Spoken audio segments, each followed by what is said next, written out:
I've had my fair share of creepy people throughout my life. Bucharest is a city where things like this rarely happen. So just take it from me, I had bad luck. First of all, let me just say that I'm not your average scaredy cat dude who legs it when someone stares at them for a long time. I'm also not the kind of guy that would hide under his bed if my house gets broken into. You better believe I'll stomp their asses with no regard for my own safety. Keyboard warrioring aside, there have been a few moments that I've had with total strangers that have been genuinely scarring and absolutely terrifying. I'm going to be talking about the most messed up situation that I've ever been in my life, and I profoundly hope that it never happens again. The incident happened 4 years ago before New Year's Eve. I was 18 at the time and had finished high school in summer with no activity and nothing else to do. So I decided to look for something I could do part-time with my limited skill sets and talents.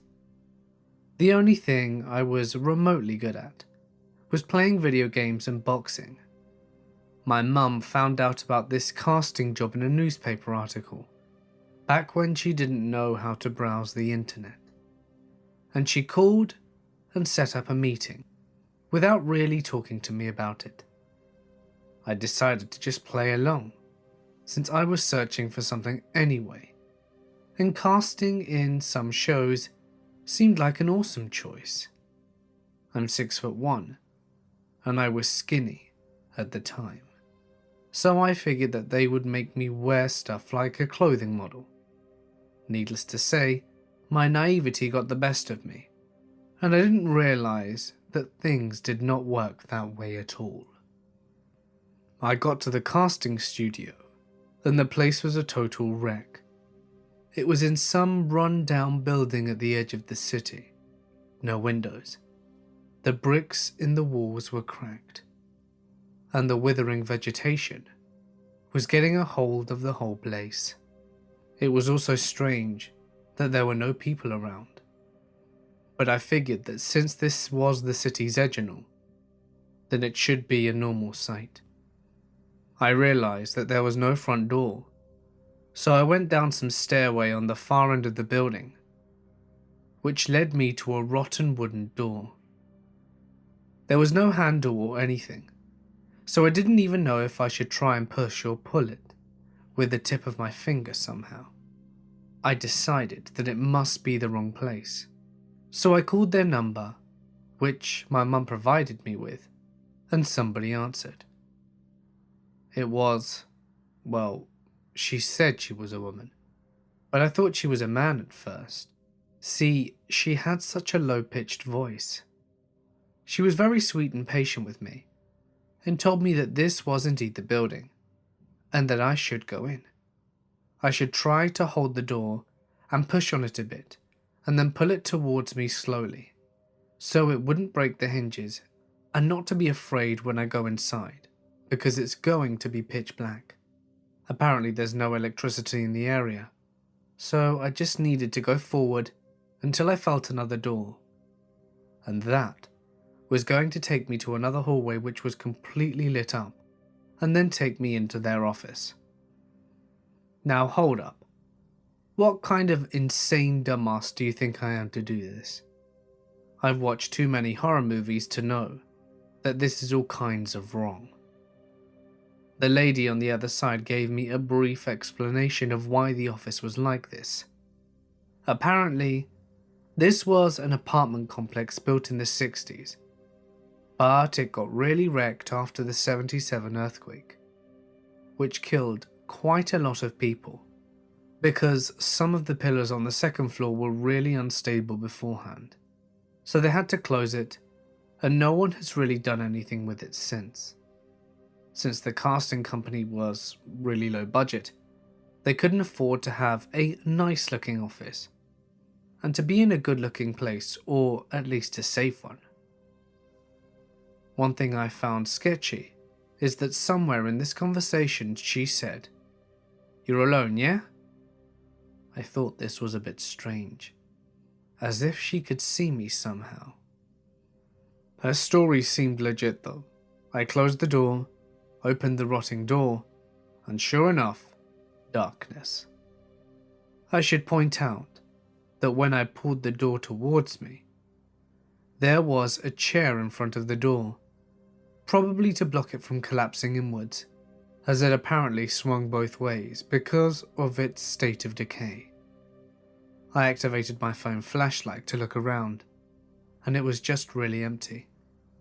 There were a few chairs in a corner, and a dirty white ragged-looking tarp on the ground next to them. The door in the front had the same aspect of the rotting wood. I figured that they would at least renovate that one to make it look more appealing. I pushed the door gently, and it opened with a very loud creak. I think I should have pulled it, but this one didn't have handles either. Everything was still dark. I started questioning the system that they use and the fact that they're not professional.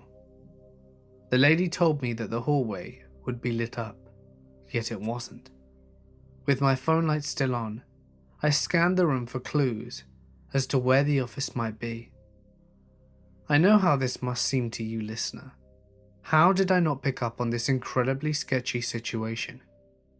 I'm just used to this. In the past, me and my parents didn't have light sources in our backyard. So whenever we needed something from the pantry, which also didn't have a light source, we would be in total darkness. This whole thing was getting on my nerves, so I deactivated my flashlight and decided to call the number again.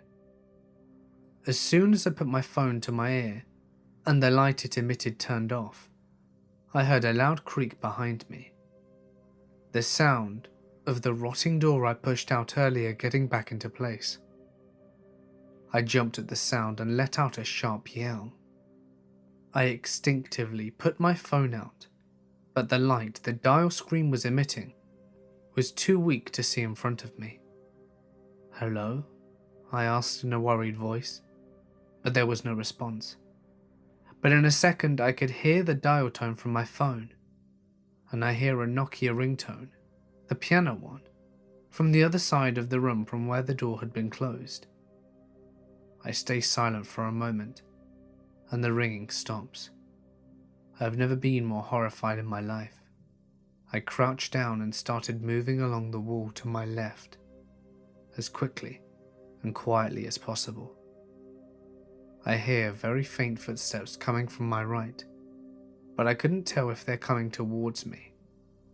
I formulated a very basic escape plan in an instant. I had a general idea of where the door was, and the footsteps seemed to be directionless. I took 2 coins of 50 bani out of my pocket and threw them at the corner of the other side of the room, and then booked it. I pushed on the edge of the door at first because I ran too fast and had no idea where the door was, and I pushed against it to get out the room. I tripped because I was expecting no resistance, yet a chair was blocking the other side. I heard scampered footsteps behind me and slight grunts. I get up and run away in the dark room with no regard to what I may hit on the path. I just knew the exit would be right in front of me. Sure enough, I hit another chair on the way, the one that I found blocking the door at the entrance, and it propelled me so hard that I bashed the door and knocked it out of its hinges. I opened my eyes and I was outside, so my first instinct was to scream for help at the top of my lungs. I look in the building and I finally see him. A tall, overweight man, probably around 300 pounds, carrying a cloth in one of his hands. He was wearing a white tank top and jeans or sweatpants, and I wasn't really paying much attention at the time, but the expression on his face was one of pure anger. I scampered around and ran up the stairs as fast as I could, and then turned right into town. I ran for about 3 or 4 minutes at full speed, not stopping for anything, until I finally reached a main street and saw a lot of cars. I was still in a panicked state, so I beelined to the nearest taxi and told him to take me home. I called my mum when I was halfway and told her everything that happened. She felt sick to her stomach and started crying that she put me in a situation where I might have died. Later that day, I filed a report at our nearest police station, and they sent a dispatch there. We were informed that they found traces of a few blunts, which had Cannibal saliva and a double-edged razor on the ground. They also found a broken Nokia flip phone in the dirt outside. My parents told the police that if they find anything else, to please contact them. This has left me with some serious issues, as I know I feel very anxious whenever I go to job interviews. I only feel relatively safe if the location is in a very public place and the interview is at rush hour. One man did this to me. By far, the worst New Year's Eve I've ever had. So kids, stay safe, and remember your martial arts training doesn't mean shit when you're scared shitless.